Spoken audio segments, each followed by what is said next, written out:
Yes, before anyone asks, that was another monster. I might drink a little too many of these, but that's besides the point. Poppy Playtime is a franchise I've purposefully been distant from the past couple years, not because of any weird FNAF elitism or anything cringe like that, as I find any sort of competition a good thing for all parties involved, each potentially pushing each other to become better and better, but at the time of Chapter 1's release, I was really hesitant for many reasons. Number one, by this point, other than maybe Bendy, there really had been no clear rivals for FNAF, and again, I don't say rivals as if these franchises have to like fight or be better than each other, I just mean that everything else in the indie horror genre never really lived up to the same hype as FNAF, except for maybe Bendy. But number two, it was quite obvious to me and many others that it was a bit of a cash grab. Like, to be honest, I have no doubt that there were always developers a part of this game that wanted to make a cool experience from the beginning, but launching a game with a merch link at the main menu is always going to be off-putting to me. There's nothing wrong with having a merch wave be released in tandem with a game, but it just feels like shoving it in my face when you put it at the main menu, and it kind of shows what your priorities are. And finally, number three, Mob Entertainment themselves. For some people, that's like the boogeyman of indie horror. But it did almost always seem like they had some sort of drama or controversy or angry ex-employee, and then there's just people not really liking the CEO. It's a whole thing. Because of all those shenanigans, I've been quite distant to the games. I watched Dotco play them and kind of called it a day there. Never really looked into the story or theories, apart from what was told to you in the games directly, of course. Not to mention, Chapter 1 was really just a proof of concept. Like, not really a whole lot to it, but I think it was by design to help it, gauge interest in seeing if Chapter 2 would be even worth doing. Now, Chapter 2 did catch my attention far more than Chapter 1, mainly because I liked the character of Mommy Longlegs. Her voice and her design just made for, honestly, a pretty creepy enemy. Like, outside of watching a few speedrunners like Astral Spiff, Chapter 2 didn't really hook me either. However, now in 2024, it was time to give Poppy a full chance and play it myself, and honestly, I'm pretty glad I did. Mascot Horror is a relatively new term used for horror games that are heavily focused on mascots. I mean, who could have guessed? And basically, it's just childish thing become creepy. I first heard this specific term used by Dags, who I think is pretty much the person who popularized it, but this genre is the very definition of a mixed bag. Granted, it's due to how many people are just trying out their hand in game dev and trying to make something cool, but unfortunately, most of this genre ends up just being FNAF ripoffs, poorly made, unoptimized pieces of absolute ass, or just plain cash grabs. There's a reason why this genre has the reputation it does, and I just wanted to talk about that real quick before we got into everything else. I am a pretty big fan of Mascot Horror because I think the genre really invites creativity, but it just doesn't have that many people in it that are pushing that creativity outside of the biggins like FNAF, Bendy, Poppy. Unfortunately, I guess Ban Ban is technically there too because it did reach some pretty fucking high highs whether we want to admit it or not. And don't get me wrong, there are still really good, smaller, like Mascot Horror games that are super creative, like Choo Choo Charles, which isn't necessarily small, it did explode, it was pretty successful, but it's kind of like a one-off thing. Like, there's probably gonna be a sequel, but it hasn't spawned, like, a franchise. It's not the same thing. Spearheading a franchise isn't an easy thing, I get that. It's not just something you just spawn in. You have to not only have the foresight, but also just the actual creative power to do so. However, as Chapter 2 and 3 have come out for Poppy, I see it becoming more and more than just a cash grab, and has an actually decent narrative and far better care put into the gameplay for Chapter 3 especially.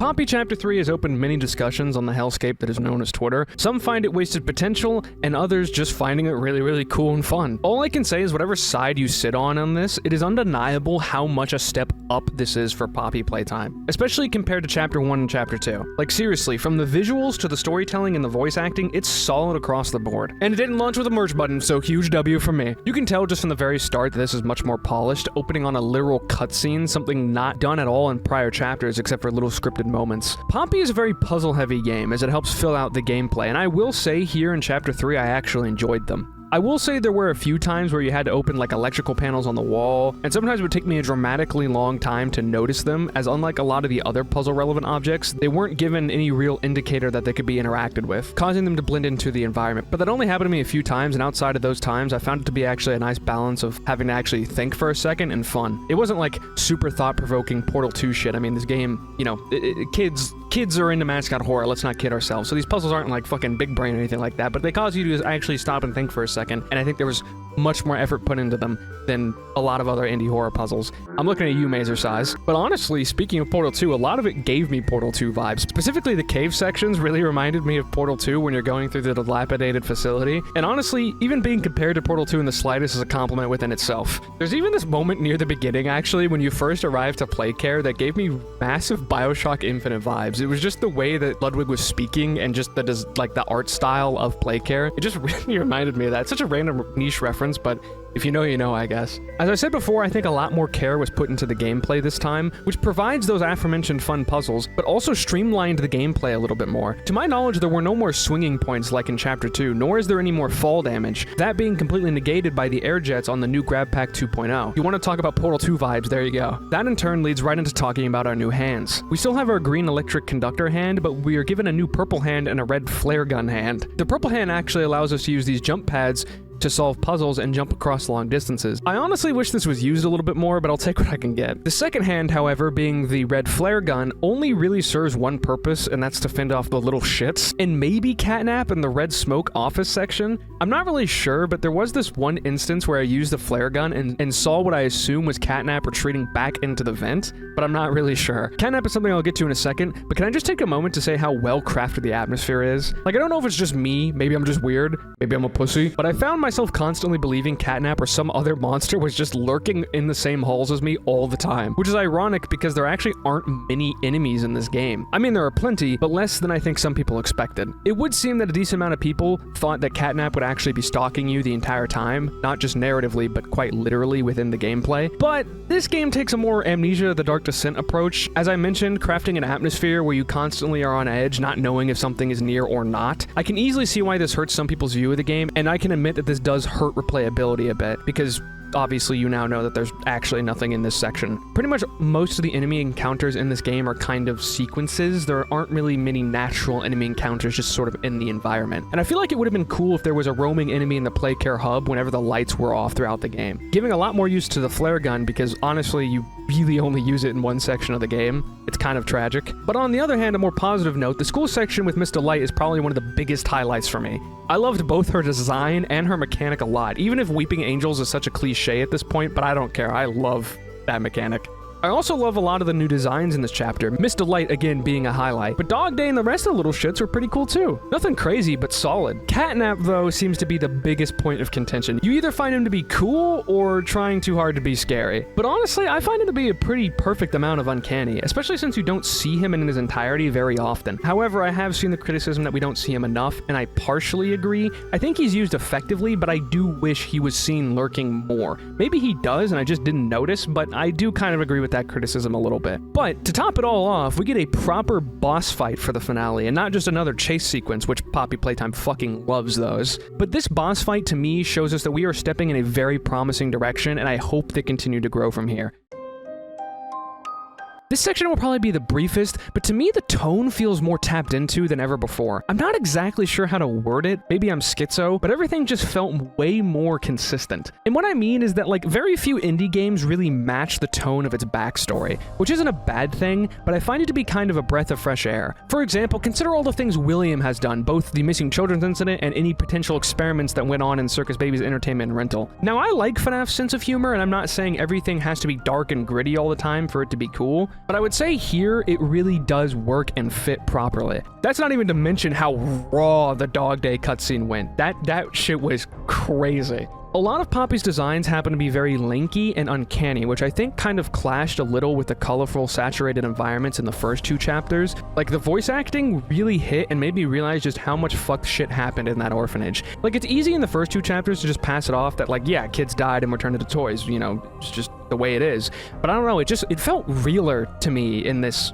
chapter. Maybe I'm talking out my ass right now, but I don't know, I think they nailed the tone so well. Okay, so unlike the Help Wanted 2 review, I'm not really gonna sound smarter than I actually am in this section. I can only tell you what I learned and understood in this chapter. As a story enjoyer myself, most of the time over gameplay, I really enjoyed the world building in this game. Okay, so to my understanding, we play as an ex-employee whom has returned after an unspecified amount of time to try and find out what happened to our coworkers, I think? There hasn't really been anything to suggest how we knew something happened or if we simply just survived the hour of joy. I'm not sure. But for whatever reason, Poppy specifically seems to disagree with the killing and all the harm everything has caused, along with Kissy Missy, who's just kind of around. I mean, I'm glad because she's cool, but like, okay. I do wonder if our player knew about what Ludwig was really doing with Playcare. Like, you would assume a large chunk of the employees had no idea, especially on, like, the upper levels of the factory, like a janitor. Like, that guy probably has no idea what's going on. But considering our guilt is something that's brought up many times throughout the chapter, I would assume we had to have known something. I know some people think we might play as Ludwig, but I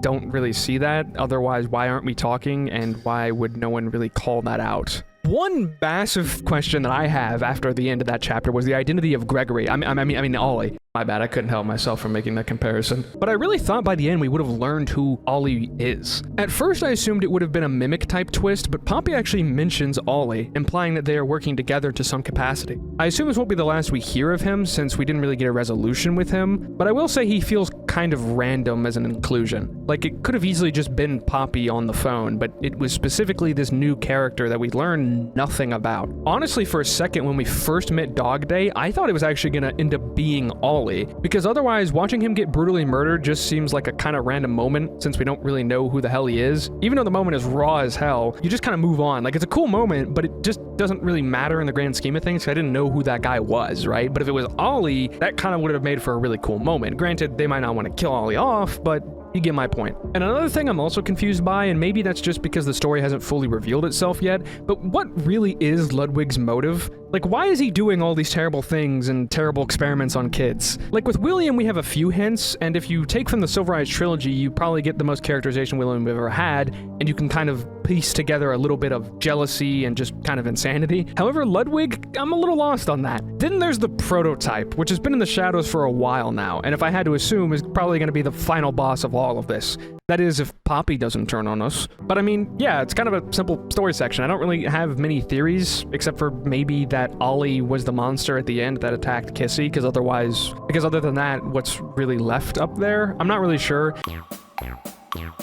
Unfortunately, much like my Help Wanted 2 review, this was a bit unformatted and rambly, but I kind of just use these videos to vomit my thoughts out and just hear other people's opinions. It's kind of like a mini podcast almost. But overall, I wouldn't say this game is perfect by any means. As I said, there were a lack of actual enemy encounters, but at least these encounters were well done, making them memorable, like the Miss Delight sequences, and every time Catnap showed up, it really did scare the shit out of me. Chapter 3's lore drops have definitely hooked me, especially with the whole Hour of Joy thing. That was the most shocked I've been while playing an indie horror game in a really long time, if ever, really. Like, FNAF has never really had a reveal like that, where I was like, holy shit, I see dead children. We've never seen them. I'm not saying we need to, but you get my point. That just kind of hit different. I do wonder when we'll get Chapter 4, since it was 2 whole years between Chapter 2 and Chapter 3. Hopefully they can maintain this level of quality, but also work at a quicker rate. Not saying that we need Chapter 4 this year, but you get what I'm saying. Anyway, I hope you somehow enjoyed this quote-unquote review. But after this, my next big scripted video will finally be that Silver Eyes retrospective, as voted on by you guys earlier last month. So like and subscribe, or I will find you.